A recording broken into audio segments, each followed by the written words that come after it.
Now, Virginia, Republican Governor Glenn Youngkin. Governor, good to be with you. First of all, give me your reaction to this. This is something that you yourself and your AG had been fighting for, and now to get the official word from the Department of Ed, how do you feel? Yeah, this is a huge day for students and parents.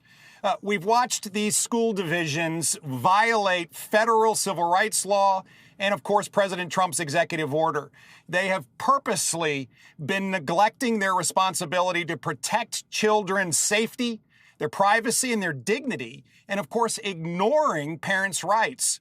And for the first 3 years of my administration, as we used every tool in our toolkit, we had the Biden administration protecting these bureaucrats and not protecting kids.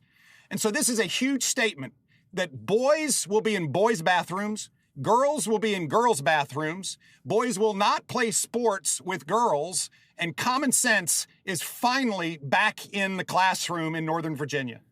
So just so our viewers understand what was happening at these 5 schools, students were allowed to basically use the restroom based on not their biological sex, but how they identified their gender themselves. So if a biological boy identified as a female, he could potentially use a girl's bathroom.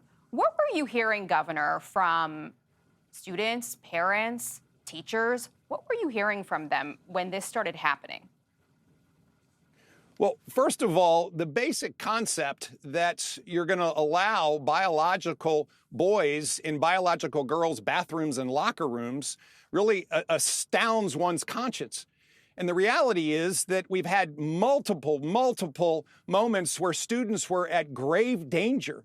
Listen, earlier this year in Arlington County, an adult male who declared that he was a female went into a girl's bathroom and exposed himself to a 9-year-old girl. And just recently in Loudoun County, we had 3 boys who said they were terribly uncomfortable with having a biological girl in their locker room.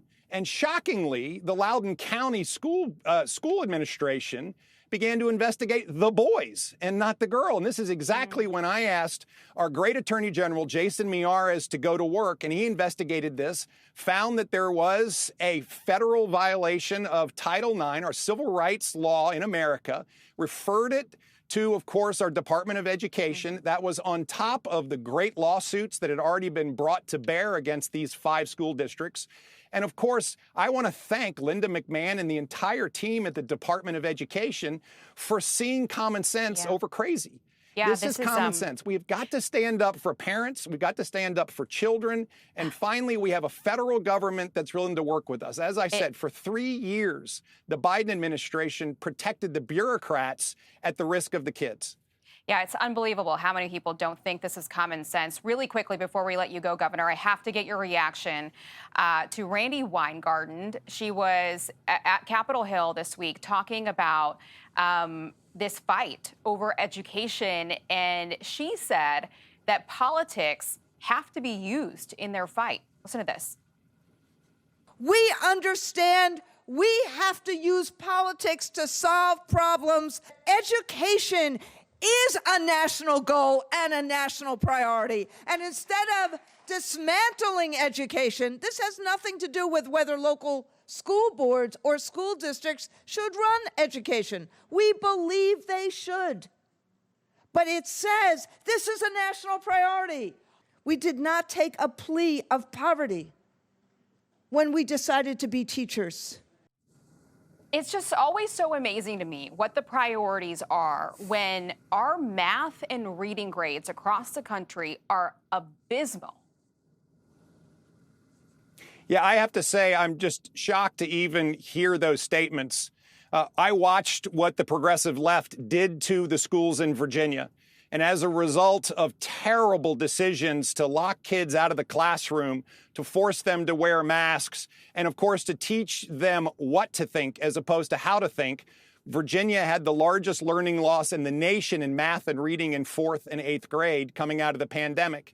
We've gone to work in Virginia, and we have used intensive tutoring, and we've made sure that our children are able to read by the 3rd and 4th grade, and we've got a huge hill to climb. I have to say the results have been incredibly encouraging, that when you once again recognize that parents have to be at the head of the table in their children's lives, and that in-person instruction is absolutely critical for the success of students. That's what it's all about. Randy Weingarten continues to misunderstand that education is about children learning, not about teaching them what to think.